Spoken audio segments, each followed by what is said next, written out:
আপনি কি কখনো এমন কোনো রাস্তা দিয়ে হেঁটেছেন যেখানে দেখলেই ছোটবেলাকার সব স্মৃতি একসাথে মনে পড়ে যায়? আজ আমি গ্রামের সেই রাস্তা দিয়ে হেঁটে যাচ্ছি।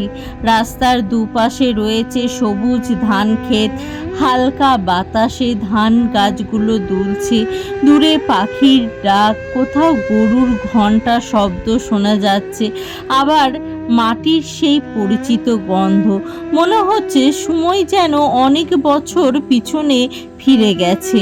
হঠাৎ মনে পড়ে গেল ছোটবেলাকার দিনগুলোর কথা।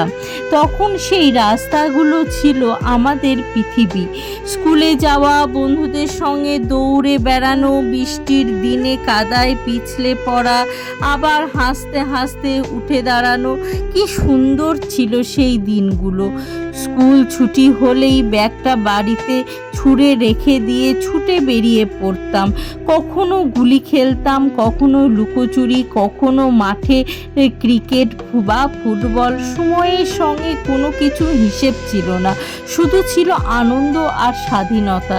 বর্ষাকালে এই রাস্তাটাই কাদা হয়ে যেত, তবুও জুতো হাতে নিয়ে খালি পায়ে হেঁটে বেরিয়ে পড়তাম। মা বকতেন, কিন্তু সেই বকুনিও কিছু অদ্ভুত মায়া থাকতো।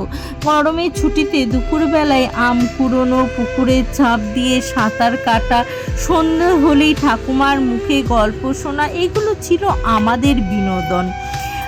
তখন মোবাইল ছিল না, ইন্টারনেট ছিল না, তবুও জীবনটা ছিল কত আনন্দে ভরা। এই রাস্তা দিয়ে প্রতিটি মোড়ে যেন একটা করে গল্প লেখা রয়েছে। কোথাও প্রথম সাইকেল চালানো শেখা, কোথাও পড়ে গিয়ে হাঁটু ছিঁড়েছিলাম, কোথাও প্রথম কোনো বন্ধুর সঙ্গে অভিমান হয়েছিল, আবার কিছুক্ষণ পরেই মিল হয়ে গিয়েছিল।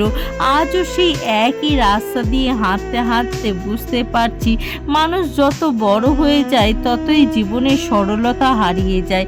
তখন আমরা বড় হতে চাইতাম, আর আজ বড় হয়ে সেই ছোটবেলাতেই ফিরে যেতে ইচ্ছে করে।